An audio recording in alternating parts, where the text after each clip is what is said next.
I'm Dene Low. I'm the moderator for this panel. And The gentleman wants to record, so he's wondering if I would, if you're okay with that. yeah, I'm not going to say anything salacious in spite of what this panel is about.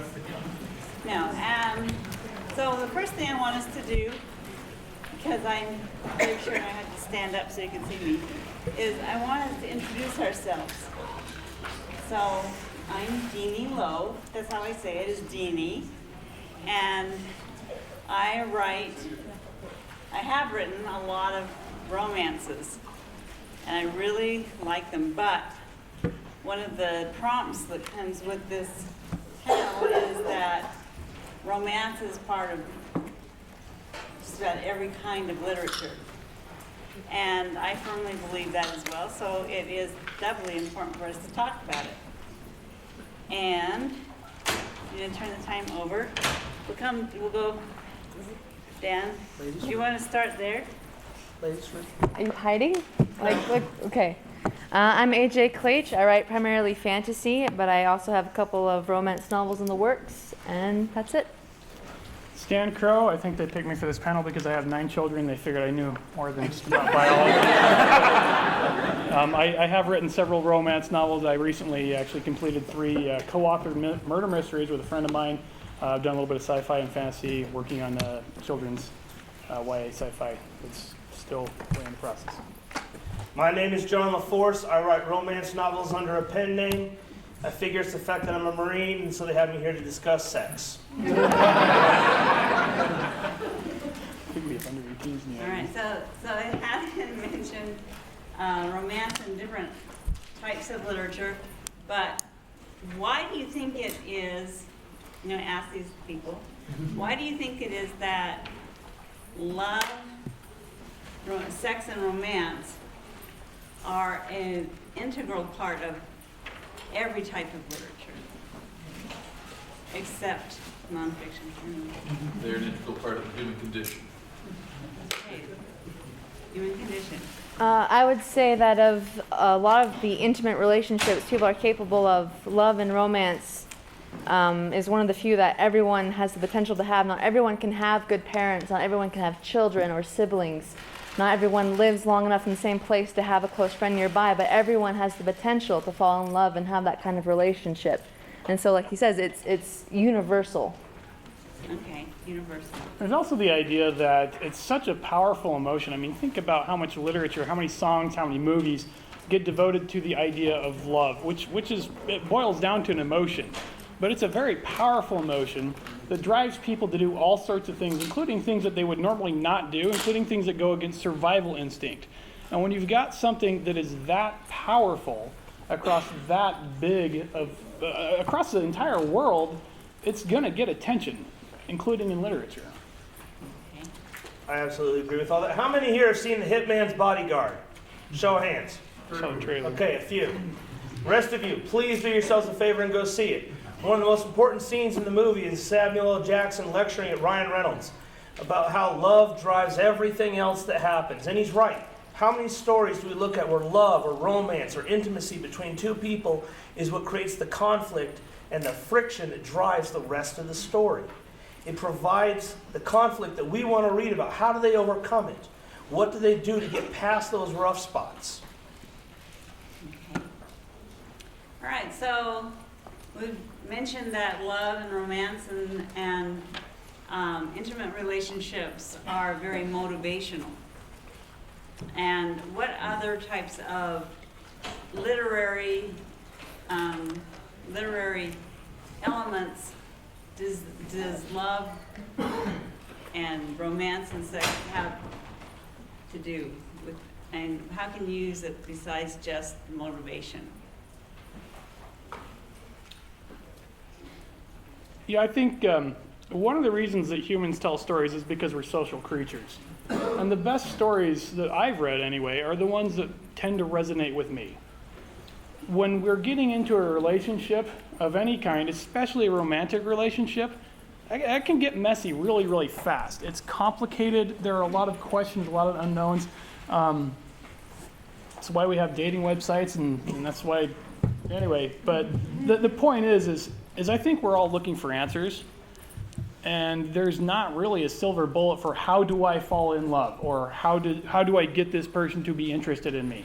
That's why people can make so much money writing these self-help books and running these websites and stuff like that, is because everyone wants to find an answer to one of our most basic biological instincts. But it's not just biology. If it were just biology, maybe it wouldn't be so much a driver, because not everyone has a desire to perpetuate the species. But because it feels so great, and because it is so fulfilling, we want it. We want it enough that we're going to look around for answers.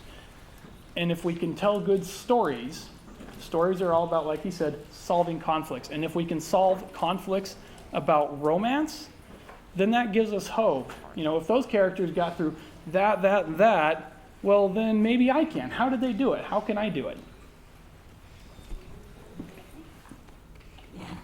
Yeah, that pretty much nails it. Yeah.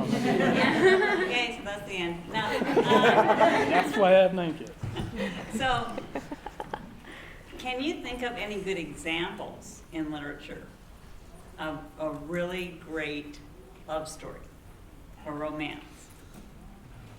Before anybody shouts it out, we'll just say Mr. Darcy and Miss Elizabeth. We're all moving to the right. Yeah, do that responsibility. I've never even seen the movie all the way through. I just had to sit in the room when my wife was watching any of the copies that she owns of it. Every single copy ever put to DVD.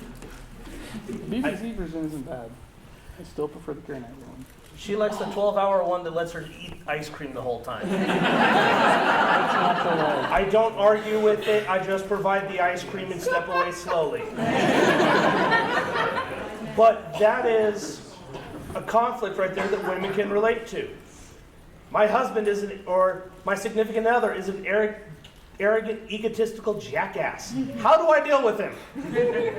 And then maybe somewhere along the way, that woman finds, oh, hey, my husband did something nice for me today. He bothered to take out the trash without being bothered about it. He bothered to do the dishes. Those are our conflicts in our own personal lives we deal with every day. And we find parallels for that. We find reasons that I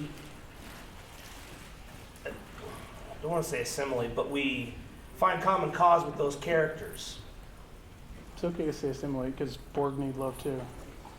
7 to 9 right there. No comment. They had romance there. Oh, man. Okay, so can you think of any examples or any reasons why the way that we deal with romantic conflicts can be kind of the same techniques can be used in other conflicts? Man, if you can figure out love, you can figure out anything. Yeah. Because then you've got basically the exact same problems, but with tons of emotional baggage involved, and like the emotions is what's hard to get through. Mm-hmm.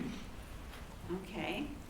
I'm going to actually throw out an example of a great love story. I'm just going to go the easy one of Lord of the Rings, Aragorn and Arwen.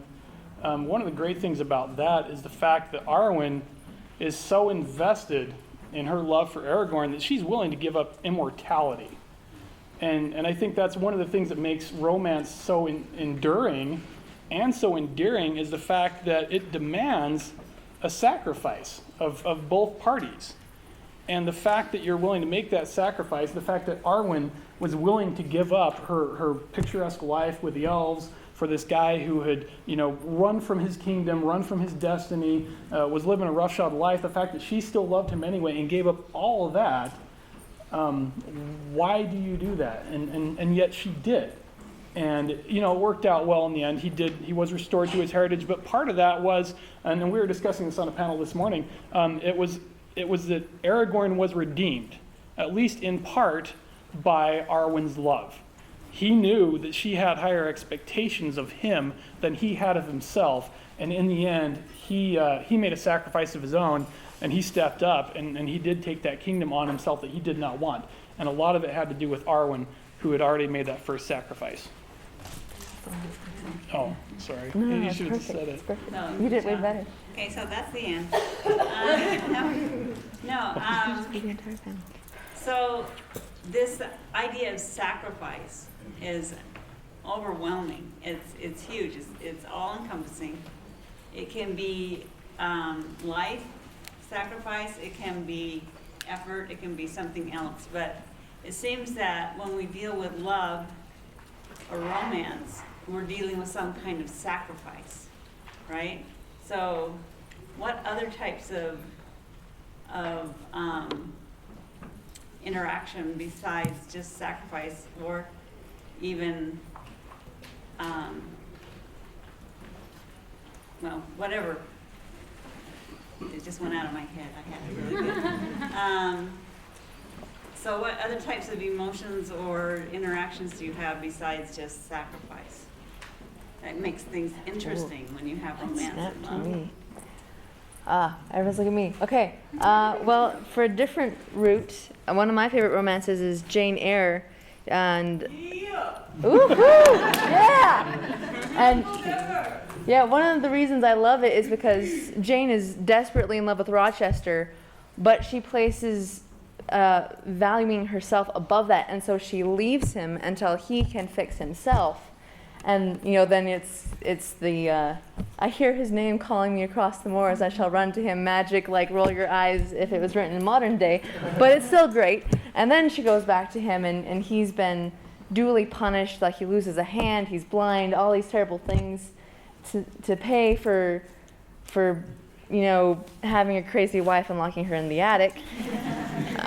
But it's their love that fixes it in the end, but it's also them staying as they are and not necessarily fixing each other, but fixing themselves independently because of their love, and then coming together after that. I don't know if that's answers your Rochester is question. also a good example of why you should have good health insurance. And a good divorce attorney. Yeah. Can't talk. Well, if we're going to talk about emotions other than sacrifice, I mean, again, it's just plain fun. I mean, there's any time we get into a new romantic relationship, there's always that zing. I mean, why is it that we're willing to spend so much time with someone who we may have only met earlier that evening? And yet we do, because it's just fun, and it triggers the chemicals in your brain. You got the dopamine just going crazy, and it makes you feel really, really good. And yeah, absolutely. I actually have a really good example of this. I like to call my wife my favorite romance story. We met on a blind date on North Shore in Hawaii. We spent the first 4.5 hours sitting on the beach talking and barbecuing. Went for a beach walk and ended up making out in the water. We spent the whole next day together. She took me to the horse pasture that her family owned because she said if I didn't get along with the horses, that relationship was going nowhere fast. She made me ride bareback. She was serious about it. We spent the next day together as well, and it hasn't always been sunshine and roses, but heck, we've spent 11 months homeless. But we have endured through that together, and we continue to get to share that. And, she can sit there and watch Pride and Prejudice all she wanted. But she got a husband who stands beside her, and she stands beside me. What could be better than that? And the first 72 hours we were together, we pretty much knew we were meant to be. It only took us 6 months to get married. No, ma'am. Okay. Price for best response goes to you, John. Yeah. So that is actually a good example of why we like romance, is there's that permanence, or we hope there's that permanence, there's that support, and the validation that someone is worthwhile. And I think that is something that we have as an ideal. Most of us would like to feel like we're worthwhile, that someone would like to invest time in us. And so we read romance, right? So what kinds of things in a novel would indicate a good romance? Now you're gonna have to think. They're willing to correct each other and still be kind. Because you can yell and shout and scream at somebody, and that's not going to solve a whole lot. But if you're willing to do it and be kind to each other in the process so that you learn from each other, and you grow together, and you stay together, even when it's really stinking hard, that right there is something that I feel compelled to read. I'll cheerfully read that. That's worth it to me because I know what that's like. I can't even remember the question. That was such a good answer. I was just like taking notes here for future dating. I know. If you're expecting us to fix all your relationships, What makes a good romance? can't do that. That's good romance. Yeah. I mean, I'm a fan of the classic will they, won't they. It doesn't always have to be because of their choices. It could be because of outside forces keeping them apart. But that tension, and like 99% of the time, of course they're going to get together. That's the entire point of the book. But it's a fun ride when they have hard moments. Okay. I'm gonna tell you a romance that I was kind of disappointed to read. Initially, Brandon Sanderson. How many of you have read his? I just blanked on. Oh my gosh, the Mistborn trilogy. Right. How many of you have read the ones with Wax and Wayne? A lot of you. Okay. So for those of you who read Wax and Wayne, I'm not trying to give too many spoilers. Wax and Morrissey get up to a lot of hijinks. Not in that way. But that came out so wrong. Sorry, Brandon. The thing is, there is a lot of sexual tension between those characters throughout the book, and by the end of the story, you just know that Wax is going to choose Morrissey over the girl that he's engaged to through. It's a betrothal of convenience. Let's unite our two houses, improve our financial situation. And he did that because as you see Wax interfacing with these two different characters, the girl that he's engaged to, she approaches it literally as a business proposition. And there is no chemistry between the characters. She literally brings out this list of this is how our relationship is going to go. And honestly, who wants that in the romance? Whereas with him and Morrissey, yes, they're getting into danger, yes, they're doing these things, but they banter together well. They're sometimes not always kind, but they do end up kind of finding that middle ground where you know that if they want to go that direction, they can work together and they can stick it out. And without giving away spoilers, Brandon does take that in a very interesting direction in books 2 and 3, and really redeemed himself, in my opinion. But he did have all those same elements as he goes throughout that romance, of that sexual tension, of that taking two things that are very, very different and finding a way to make them mesh somehow. Yeah. What do you guys think makes a couple like shippable, or what makes people root for the couple? I mean, if you look at Tumblr, it could be anything the fans like. I mean, their hair goes well together. They're a great couple. I mean, it's really anything. I think it's just that they have a good balance of opposites and similarities. If they're too opposite, then they're probably just going to fight. And if they're too similar, it could be boring. But if they have a good balance, it makes it interesting and it gives questions of will this actually develop. Music is an easy example of that one. The two characters could both easily enjoy, say, one particular type of genre of music. We'll throw out country just because that's an easy one.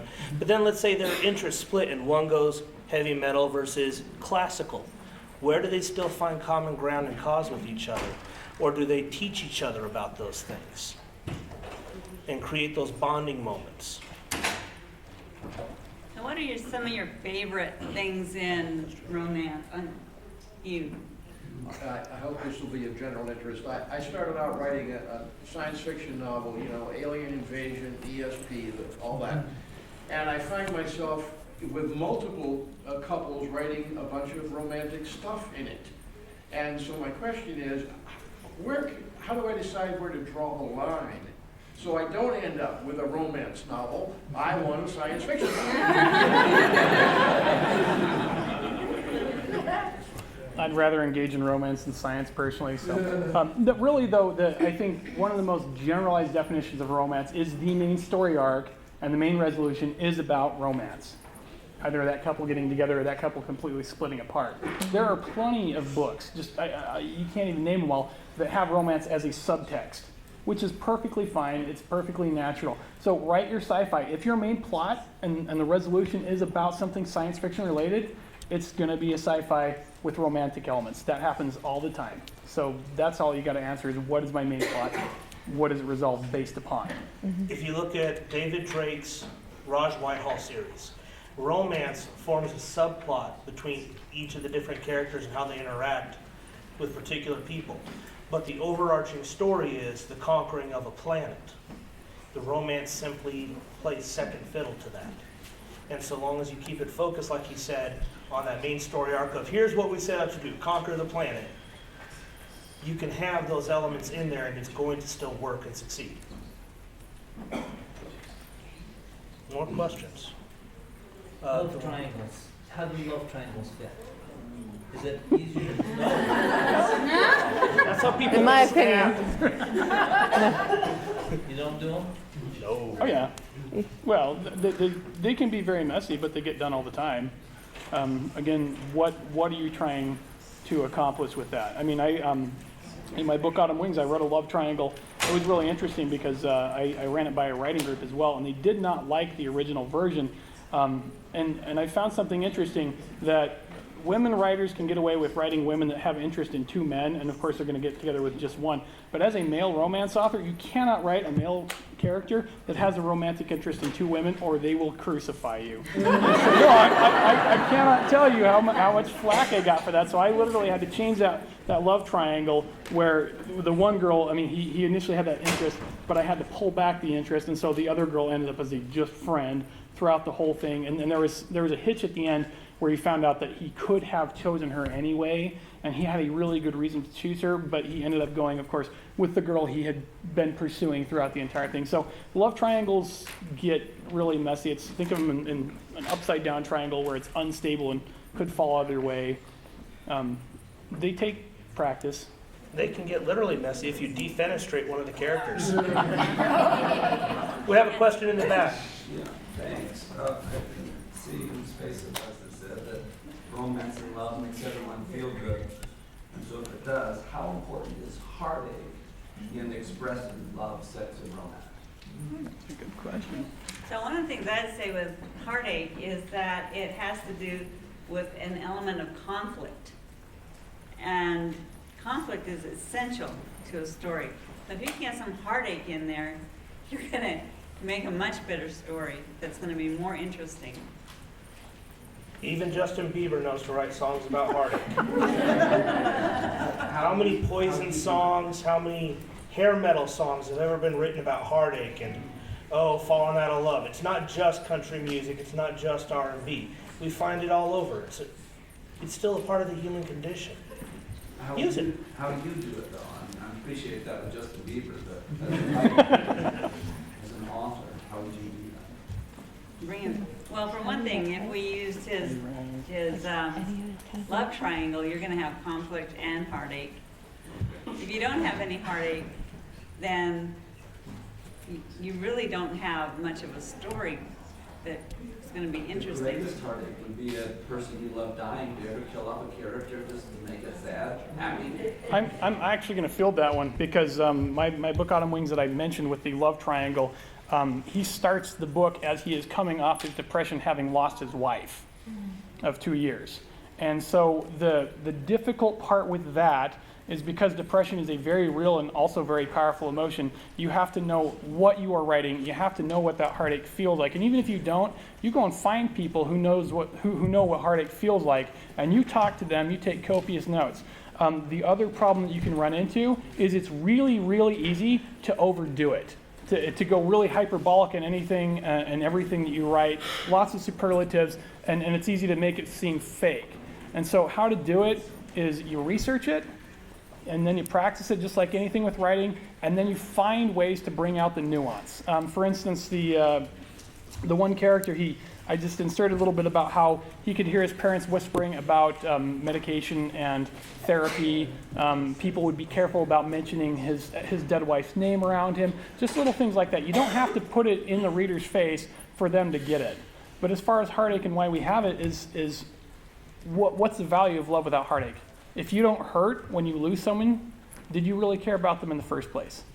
And that's why, and I'll tell you a brief personal story. When my wife and I were dating, she dumped me after about 2-3 months. And we did get back together, thankfully. But the biggest concern I had is after she dumped me, I only cried once. And that really, really bothered me because I had to ask myself, did I really care or was I just having a fun time?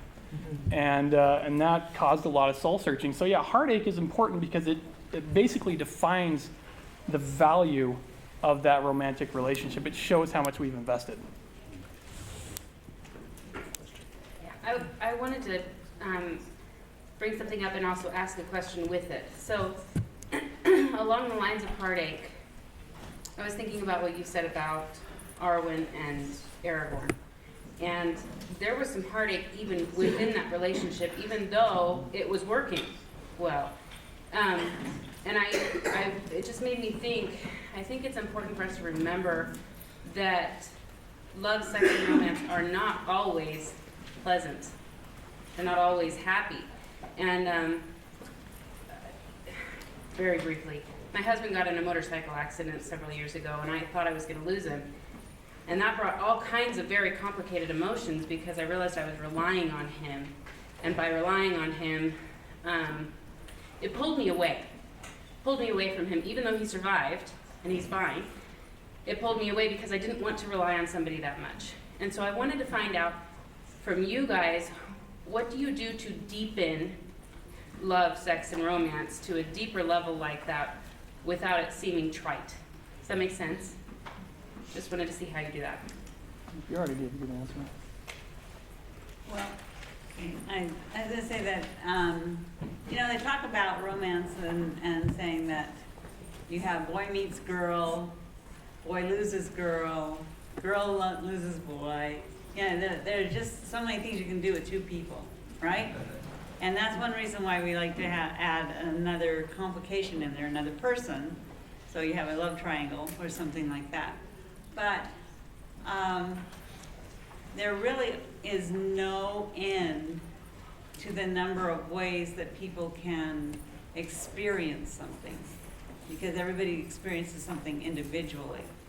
And if you can explain that or make it seem meaningful, then you've got something to hook your audience on.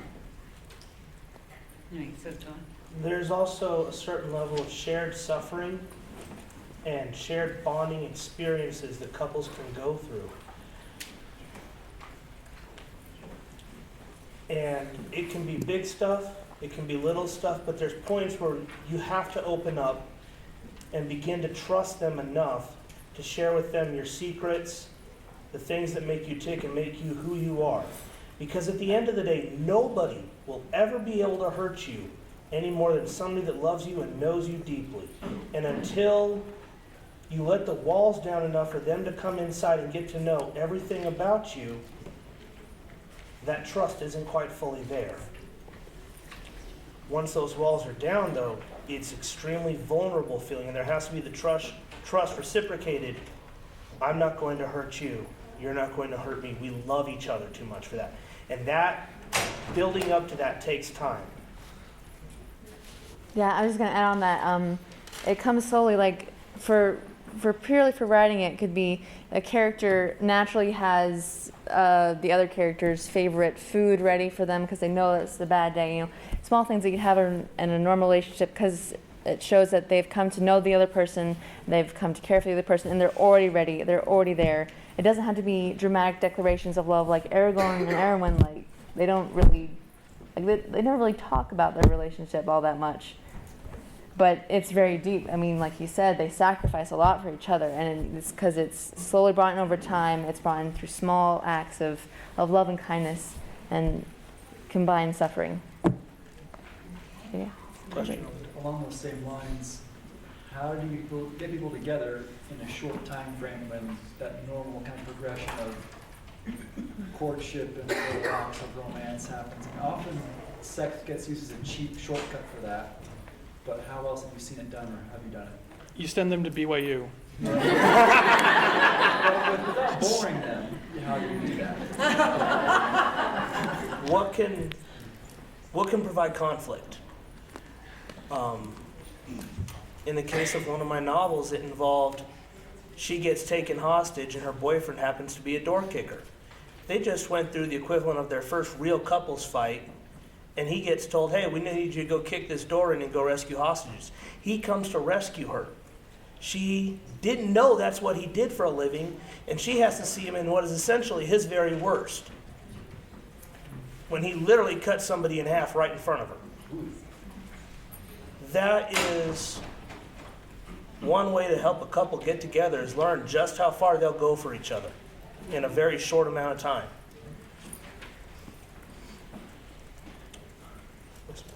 I've heard and read a lot about a gaffe that writers make where they call it insta-love, you know, and that's I get it why it's bad, but I also get that in real life sometimes it does happen that quickly.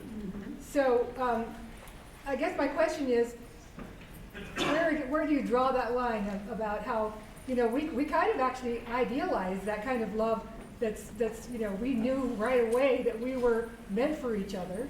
That's a kind of ideal in our culture, and yet if you write it that way, sometimes it's just too corny. So how do you make it not be the insta-love thing, but also seem that meant to be? What drives the story forward best? Maybe they have insta-love, but that doesn't mean you know everything about each other.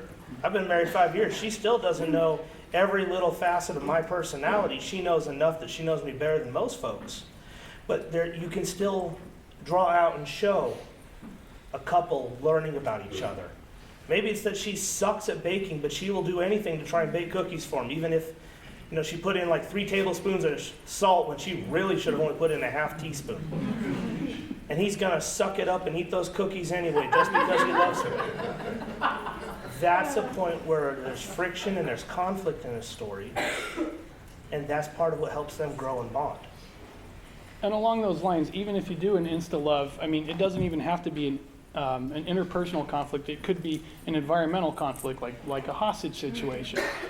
In fact, a lot of times, and I'll go back to the whole Mr. Darcy and Elizabeth thing, because that hits a classic archetype where you know that there is some kind of emotional connection right out of the gate, and yet there are so many things standing in the way, socially, emotionally, and they're just like, well, this is never going to work.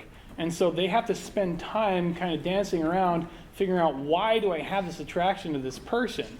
And I think when you're able to do that, even if there is already a strong emotional connection, that helps it to not be corny, precisely because of what he was saying with working through it, with getting through it. But sometimes insta-love, it does just happen, and then you can put the conflict after. What happens to that couple that, you know, oh, you're the one, da-da-da, and they get together, boom, they're married in like 2 weeks, and then they start finding out, you are not the person I thought I married.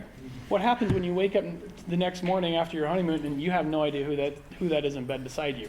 That's a huge conflict, because now you've got an entire commitment on the line. And so even though the insta-love went down, if you want to do it without seeming corny, you just kind of sketch it over, or you just jump to the part where they're waking up next to a stranger. And you just kind of make allusions to that insta-love, and, oh, this was so right, this felt so good, how is it falling apart already? Mm-hmm. Okay. I also think there's a difference between insta-love and insta-attraction, because in a lot of rom-coms, they're attracted, and it's through the conflicts of the story that they fall in love. And so it's you know, it's a seed to a tree. You don't get the tree right away. Which is a stupid analogy, but there you go. What? How to lose a guy in 10 days? Yeah. Okay. Question in the front. So, to set up my question, my current working process, I have a main character who gets together in the end with the guy, but has this relationship, a platonic relationship with his best friend. And I worry that, because I like their relationship, I like their dynamic, I worry that their platonic relationship is going to get devalued by my audience, and, you know, back to the shipping question, you know, oh, their hair looks good together, they must be destined to be together, not who she ended up with. Mm-hmm. So how do you avoid those cues that signal, I guess, romantic versus platonic affection? I would say don't worry about what the audience is going to think. No matter what you write, no matter how well you write it, people are going to do crazy stuff with your stories. Look at Harry Potter and how many people have argued Ron and Hermione versus Harry and Hermione. Yeah. There's a couple encyclopedias worth of crap on Tumblr about that. Well, and another thing to consider, though, is if Okay, so do we have any, what were you saying? I was going to answer your question. Oh, Briefly. I'm sorry. Are we out of time? Answer the No, we question. got 6 more minutes. Okay, Yeah, I'll we be got I'll be about quick. 5 minutes. Another thing to consider is if that relationship, if it works really well for you as a writer, if it's going so well, maybe they should be the ones getting together instead. It's okay to make that change. You don't have to say you must get with this person. You're the author. Do whatever you want. If it works, that's what you're trying to accomplish in the story. Okay. What about tragic You like What tragic about it? romance? What about Romeo and Juliet. Yeah, Romeo and Juliet type? What's his question? Okay. What about those? Can you expand Yeah, on like that question what's at your all, or- question? How do you do it, execute it without like having it feel like just not interesting? People hating you. I honestly can't say. That's not something I've played with yet. Yeah. I mean, if they hate you afterwards, I think you've kind of done something right. Your job as the writer isn't necessarily to make your audience happy, but to make them feel something. And if they just want to strangle you after your book, well, my God, let them do it because you've got their emotions pumping. I think just doing it well, I mean, it's kind of like any romance. It just kind of doesn't happen. I mean, look at Antony and Cleopatra. They love each other, but their love makes entire countries fall apart and they die anyway. So, congratulations. Okay, yeah. I just had a comment for that. Look at books, movies like All My Stars, and you can point you where there was an incredible love story there before that loss. And they think the reader's not going to want Ray to feel legit if they got that great love story, even though they're bad. Okay, so, yeah, one question over here. I was going to ask, you brought up rom-com. Is it ever worth approaching romances that are already established? Is it always guy gets girl, guy loses girl, guy gets girl back? I know that's an odd question, but would you ever write like married romance? Oh yeah, I've considered it. I mean, my marriage is a comedy in a lot of ways. No, seriously, you put a bald guy with a hot girl, then it's bound to be funny sometimes. But yeah, I mean, the thing is what makes life funny, what makes a romance work. And John's touched on a lot of times all the stuff that you do together, all those weird situations, and the stakes get up once you throw children in there, because children really do some crazy things that are really, really funny. And so yeah, you can absolutely have. In fact, with married romance, it goes back to what I was saying about waking up next to a stranger. What if you've been married? I mean, how many couples get married and then 5 or 10 or 20 years down the road, they're like, who is this person? This is not the person I married. The song "Faithful" by Journey, you know, we get the joy of rediscovering each other. And so there is all sorts of room open for a married romance where they have to figure out, who are we after all these years? Who are we after 1,000 diapers, after 15 job changes, different apartments, college? It's a whole different world than when you're just young and in love. Or say, you've lost a spouse, you're a little bit older, you get married to someone else, and you're like, well, you're not like my previous spouse. And there's a lot of room for doing that. Question in the back. Yes. Yeah. How much romance and love and stuff is appropriate for like middle grade versus YA? Because I'm writing something I think is middle grade, but I'd like to have kind of a better definition of romance. Believe it or not, Harry Potter is supposed to be middle grade. And so, toward the end of that series, and there was definitely some romance. Of course, you need to make it age appropriate. And So, like, is your question the defining line between what's too much? Exactly, yeah. So I've had it explained to me that YA is basically anything goes so long as the heavy stuff is treated as heavy stuff. For middle grade, it would probably be, does a 12 or 13-year-old want to read about lots of romance? I mean, is it just kind of the bubbling feelings and maybe they have their first kiss and it's really cute and soft, and or are you gonna like bridge to Terabithia and just rip their hearts out? So I mean, a lot of things with that. I'd say follow your instincts and then get an editor or an agent, because they'll be able to tell you more of the defining line. Okay, like right now, this is maybe a little bit heavy, just lighten it up, or it's you can go further, and just follow your instincts for the most part. So one of the things that my husband does for me is he reads my stories out loud to me after I've written them. And I'll tell you, that's an eye-opening experience. Something you thought was just kind of, turns out to be huge, because it sounds so different coming from someone else reading it to you. And so I would suggest, if you have a question, write it, and then have somebody read it. And read it out loud to you and see if that's something you would let your kids read. Continuing in that vein, my first novel, I was in an all-male unit, and I had joined the military when my little sisters were still in middle school. I skipped out on seeing my sisters hit their teenage years at all. I was out of the house before puberty took hold. I was gone. I didn't want to be around for that. I vaguely remember my mother hitting menopause. There was a lot of things I didn't understand about women. When I got married and started writing, I would bug my wife, hey, does this sound like how women would talk? Is this what women would do? And finally one night, she grabbed me and said, you are coming to bed, I'm going to cuddle up next to you, you're going to read the whole book to me, and then I'm going to correct it a bit at a time and explain to you what you're getting wrong about women. That's really good editing. That was some incredible editing, because it gave my wife a chance to teach me about women along the way. But that's the easiest way. If you're not sure of how something sounds, like she said, read it aloud. I read that whole book end to end, all 45,000 words to my wife. And thereafter, we found out that she really liked having me read to her.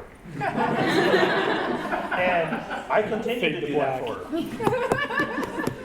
And that is a great way to get feedback from somebody who cares enough to listen and to provide criticism for you. And do it kindly. That makes a huge difference.